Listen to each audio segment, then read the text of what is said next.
네, 안녕하세요. 오늘 아침 영하 2도였어요. 영하 2도. 영하 2도인데, 어, 깜짝 놀랐습니다. 아침에 서리가 와 있어가지고. 그래서, 어, 일하러 가다 말고, 일단 다래밭에 와서, 한번 점검을 하려고 들렀습니다. 여기는 2번 밭이에요. 나무들이 어린 나무들이어가지고, 성목 5년차 넘어가는 나무들, 5년차, 6년차 넘어간 나무들은, 뭐, 냉해랑 상관이 없습니다. 예, 냉해랑 상관이 없이, 그냥 쭉쭉 밀고 나오기 때문에 상관이 없는데 어린 나무들은 약간씩 문제가 생길 수 있어 가지고 그래서 놀래 가지고 한번 쫓아왔습니다. 아직 봄 관수는 한 번도 한 적이 없고요. 본격적으로 관수를 하기 시작하는 시기는 이제 4월 중순 이후에 완전히 안전하게 이제 냉해로부터 좀 자유로운 그때가 되었을 때 관수를 시작을 하기 시작하는데요. 관수를 하는 이유는 다른 거 없습니다. 잎이 전개가 되고 이제 잎이 나오려고 이렇게 준비를 하고 있는데 작년보다 늦지요? 작년이 원래 더 빨랐던 거 이게 정상입니다. 지금 정상인데 다음 주가 되면 이제 일요일 내일까지만 영하 1도 정도 떨어지고 다음 주부터는 이제 계속 따뜻한 날씨가 반복이 돼요. 이 발화돼서 잎이 전개되고 이 다래나무가 이제 왕성하게 활동을 하는 시기가 결정되는 것은 위의 온도가 중요하지 않습니다. 위의 온도가 중요한 게 아니고 바닥의 온도, 지온이 중요합니다. 지온. 왜냐면 뿌리가 활동을 해야 당연히 위로 올라가는 거니까 지온이 반드시 영상으로 올라와 줘야 돼요. 근데 이 지역은 좀 추워서 그늘 지역은 얼어 있어요. 땅 밑이. 그래서 지금 이제 슬슬 이제 올라오는 시기인데 냉해 피해는 없고요. 다행히도. 그리고 이제 어린 나무들이라 어린 나무들은 큰 나무들보다 피해를 왜 입냐 얘기를 해보면 어린 나무들은 밑에가 지금 뿌리가 아직 그렇게 왕성하게 이렇게 뻗어 있진 않습니다. 성목들은 뿌리가 2m 많게는 3m까지 막 뻗는데 어린 나무들은 당연히 그렇게는 안 뻗어 있죠. 그래서 위에서 피해를 보면 영양분이 밑으로 전달이 안 되고 또 밑에서 영양분을 끌어올려도 어디 나갈 데가 진출할 데가 없어요. 예, 그러면 이제 힘든 겁니다, 나무가. 그래서 피해를 보고요. 그리고 작년도에 접을 붙여서 만들었던 것들도 예, 정상적으로 잘 나오고 있어요. 요 같은 경우는 이제 제가 실험을 하면서 여기 다래밭에 오면 뭐 딱히 할 게 없으면은 이제 저는 이제 이렇게 나무 잘라 가지고 붙이기도 하고 연습 삼아서 이렇게 만들어요. 그래서 이제 몇 년째 해보고 있는데 다래나무는 특이하게도 저접이 되고 밑에서 붙이는 접 하단부에서도 되고 고접도 됩니다.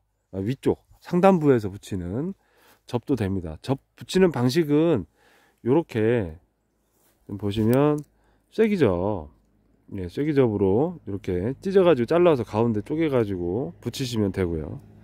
붙이면은 뭐 위에서 붙이든 아래에서 붙이든 잘 붙습니다. 부름켜만 잘 맞춰가지고 한쪽만 잘 맞춰서 붙이시면 잘 붙고 이렇게 붙이는 이유는 수확을 빨리 보려고 해요. 수확을 빨리 보기 위해서 이렇게 바로 붙이면 도장지가 이렇게 진출을 하고 진출한 도장지에서는 올해 결과지가 발생을 합니다. 지금 작년도 늦게 붙인 건데 제가 예, 전부 다 잘 나왔어요. 근데 이제 문제는 뭐냐면 이게 대목을 어떤 거에다 붙이느냐에 따라서도 달라지고 그리고 좀 대목이 좀 튼실하고 좋아야겠죠, 당연히. 그리고 웬만하면 좀 구별이 돼야 되고 구별을 할 수가 없는 나무에다 붙였다 그러면 나중에 돼서 어디에서 나온 순인지 구별을 못 해가지고 엄한 나무를 키울 수도 있어요. 그래서 그런 거는 조심을 하셔야 되고 요거는 반드시 개인적으로 그냥 하시면 됩니다. 개인적으로 그냥 취미 삼아서 이렇게 하시면 되고 이걸 농사 목적으로 한다는 거는 조금 무리가 있어요. 예. 왜냐면 도장지 자체를 여러 개를 둔다 관리 안 됩니다. 실제로 관리가 될 것 같지만 그렇지 않고요. 수량도 많이 떨어지는 건 맞아요. 원래 특성을 가진 나무가 아니기 때문에. 그리고 또 왕다리 특성 같은 경우는 원래 왕다리의 특성 자체가 대목용으로도 워낙 좋기 때문에 다른 나무에 붙이는 게 오히려 마이너스입니다. 그래서 저는 뭐 별로 추천을 하지 않는데 이렇게 붙여보는 거는 일단 연습 삼아서 또 순나무가 너무 많아 가지고 저는 이제 순나무를 그냥 막 심다 보니까 예, 막 기둥마다 하나씩, 어떤 때는 뭐 2개 건너 하나씩 막 이렇게 꼽다 보니까 그 나무 키워놓은 것도 아까워가지고 이렇게 붙여놓은 겁니다. 예, 여기 빨간색이고요. 그 다음에 요거는 재색으로 이렇게 나무가 표시가 되는, 예, 형태로 되어 있습니다. 아직도 얼음이 안 녹았어요. 여기는. 예, 아직도 춥습니다. 여기 지금 비닐을 벗겨줬어야 되는데 비닐을 다 안 벗겨줘가지고 또 한 번 날 잡아서 와가지고 또 한 번씩 다 벗겨줘야겠네요.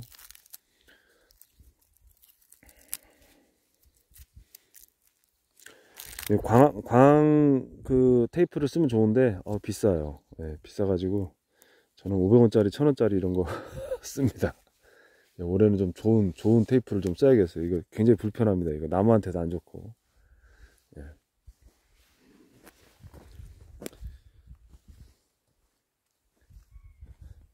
지금 여기 나무들은 3년차, 1년생부터 2년차, 3년차, 4년차 이렇게 있습니다. 근데 이 4년차 나무들은 뭐 요런 거는 이제 순나무고요. 순나무라서 이렇게 단초 전정해서 이렇게 짤막짤막하게 꽃만 보려고 놔둔 거고요. 요거는 이제 올해 3년차 들어간 나무인데 하나도 안 컸어요. 이유는 뭐냐면 삽수 채취하려고, 예, 삽수 채취하는 용도로 심어 놓은 애들이라 밑둥을 하도 많이 잘라가지고 자르고 하니까, 예, 반항심인지 잘 안 나오더라고요, 나중에는. 그래서 저는 기둥마다 하나씩을 다 꼽는데, 하나는 삽수 채취용으로 여러 갈래를 둬서 키우고, 또 하나는 이제 이렇게, 요거는 이제 정상 수확하려고 나무로 키우는 거고요. 수영을 잡는 중이고, 그렇게 해서 만들어서 키우고 있습니다. 작년도에는 여기서 한 300kg, 200에서 300kg 정도 딴 것 같은데, 올해는 이제 많이 달릴 것 같아요. 도장지도 잘 나왔고, 그리고 이제 순도 지금 나오는 거 보면, 예, 전부 다 잘 나왔어요. 순이 잘 나오고 있어가지고, 눈이 툭툭 잘 나오고 있어가지고, 올해는 좀 딸 것 같습니다. 요런 것들은 지금 도장지가 안 나온, 작년에 너무 많이 달아가지고 도장지가 안 나온 가지예요. 그래서 도장지 진출시키려고 다시 이렇게 눈을 형성을 해놨는데, 지금 눈을 구별하는 방법을 보면, 여기 보시면 조금 빵빵하고 뚱뚱하게 나오는 눈들이 있어요. 저 앞쪽에 보면 저렇게 조금 뚱뚱하게 타원형으로 뚱뚱하게 나오는 애들, 쟤네들 속에는 꽃이 있어요. 꽃을 물고 나온 애들은 저렇게 배가 빵빵하게 나오고, 그냥 도장지로 쭉쭉 뻗어나간 애들 형태는 보통 뾰족하게 나옵니다. 시작부터 다소 좀 구별을 가능하고요. 그 뚱뚱하게 나오는 눈들이 많으면 저한테는 좋아요. 그런데 물론 당연히 도장지도 있어야 되죠. 예. 그리고 이제 보면 지금 전지로도 요거 전정을 제가 지금 빼먹고 안 한 건데, 요게 이제 가시날개 매미충 그 벌레들 알입니다. 요 부분 보면 이렇게 보이는데, 날씨가 따뜻한 경우에는 얘네들이 알을 까고 나와서 바로 옆에 있는 이 새순들을 공격을 해요.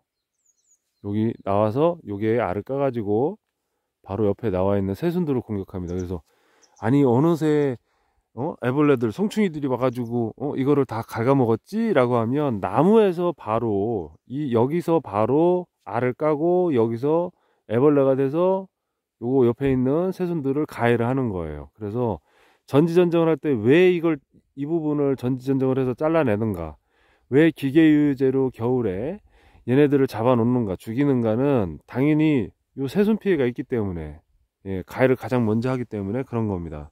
그래서 겨울에 전지전정을 할 때에는 반드시 이렇게 하얗게 알을 쓸어놨거나 하면은 이 부분은 좀 전정을 통해서 제거를 해야 된다는 것. 그리고 이런 것 때문에 혹시라도 빼먹는 게 있으니까 한 번씩 와가지고 순찰을 돌아야 돼요. 반드시. 달에 나와봐서는 일은 없습니다. 일은 뭐 딱히 막 일이라는 게 아니라, 이렇게 해서 얘네들이 갉아먹고 가면 다시 회복이 안 돼요. 회복되는데 오래 걸리고. 그러니까 반드시 순찰을 해서 벌레들이 있으면은 잡아주는 게 좋습니다. 그리고 물이 이제 한참 올라오다가 지금 물이 다 멈췄어요. 달의 수액 받는 시기가 늦은 거죠. 이제 끝난 겁니다. 달의 수액을 받으려고 해도 이번 주 초반까지만, 다음 주 초반까지만 가능하고, 그 다음부터는 수액을 받는다고 나무를 잘라도 그렇게 많이 나오지는 않을 겁니다. 수액 이동이 가장 왕성한 시기가 언제냐면 지금이에요. 지금 이렇게 눈을 막 밀어내고 있을 때가, 또 눈을 밀어내고 있는데 이 눈들이 그 잎이 전개가 돼서 영양분을 흡수를 하지 않기 때문에 지금 자르면 물들이 다 나오는 거죠. 양액들이 다 빠져나오는데, 이제 잎들이 전개가 돼서 도장지가 진출을 하게 되면 영양분이 올라오면 걔네들이 빨기 때문에 양분이 밖으로 새나오는 것보다는 잎으로 전달이 되는 게 더 많아요. 그래서 수액 받는 시기가 늦으면 늦을수록 수액이 더 잘 안 나옵니다. 그리고 수액은 양지 쪽에 있는 애들보다 음지 쪽에 있는 애들이 더 많이 나오더라고요. 예, 실제로 산에 가서 네, 수액을 받아보면 음지 쪽에 있는 오래 묵은 나무들, 도장지가 나와 있는 부분을 드릴로 펀칭을 하거나 해서 뽑아보면 그쪽이 더 많이 나와요. 그리고 수간이 더 잘 발달되어 있는, 반듯하게 나와 있는, 꾸불꾸불한 거 말고 반듯하게 나와 있는 중간 옆구리를 잘라서 구멍을 내서 수액을 받으셔야 돼요. 근데 지금 우리가 키우고 있는 나무들은 수액을 받으면 당연히 안 되죠.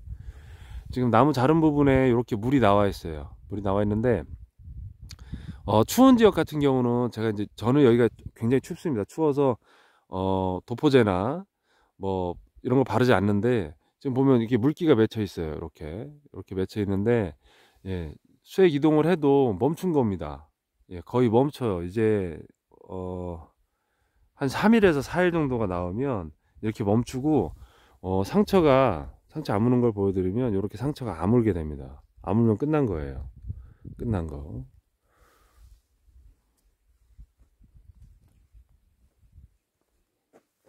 예, 요 나무도 저는 지금 밑돌 보면 기둥에도 막 2개씩 들어가 있는 게 있습니다. 사실 이러면 안 되는데, 예, 그런 욕심이 뭔지, 욕심 때문에 이렇게 2개씩 키워가지고 뭐 한쪽은 또 캐서 옮기기도 하고요. 이렇게 또 나무를 접을 붙여갖고 또 만들어 보기도 하고요. 다른 나무는 뭐 고정된 형식이나 뭐 이런 건 없습니다. 하고 싶은 대로 하시면 되고요.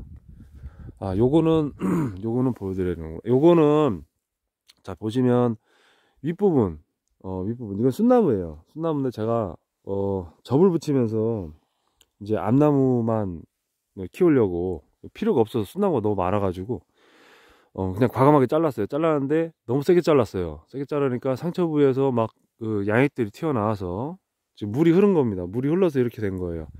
그래서 왜 물이 흐르면 안 되냐? 당연히 안 되죠. 지금 보시면 곰팡이 같이 이렇게 껴 있습니다. 이게 열매를 맺는 나무라고 한다면 이 상태는 굉장히 안 좋은 상태예요. 그 나무 지금 눈 나오는 것도 시원찮습니다. 예, 가지도 보면 막 삐쩍삐쩍 말라가고 있고요. 예, 이렇게 하면 안 되죠, 당연히. 그리고 키위 같은 경우에는 이렇게 해서 잘랐을 때 여기 도포제나 소독을 해주지 않으면 이런 병균들이 들어가면 궤양병으로 발전하기도 합니다. 예, 굉장히 안 좋은 건데, 예. 예, 반드시 소독을 해줘야 됩니다. 해주지 않으면 여기 양지, 따뜻한 지역 같은 경우 이렇게 곰팡이나 이런 병균들이 앉아가지고 이렇게 있어요. 그런데 뭐 나무가 죽진 않습니다. 예, 뿌리가 워낙 왕성하게 나와 있는 애들이라. 대신에 위에 있는 순들이 못 나오게 여기를 다 이걸 잘라주면 죽습니다. 나무가. 반드시 얘네가 뿌리가 올려서 양분을 올려가지고 튀어나올 수 있는 이런 가지들은 그래도 1개 내지는 2개는 배치를 해놔야 나무가 안 죽습니다.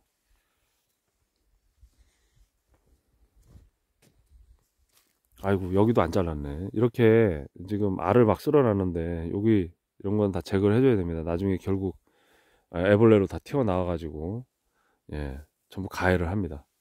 예, 근데 그렇다고 해서 지금은 자르지 않습니다. 지금은 자르지 않고, 지금 잘라봐야 뭐 별 의미가 없기 때문에 조금 더 있다가, 예, 잎이 전개가 되면, 수액 이동이 어느 정도 완만한 선에서 되면 요걸 잘라주면 되겠어요.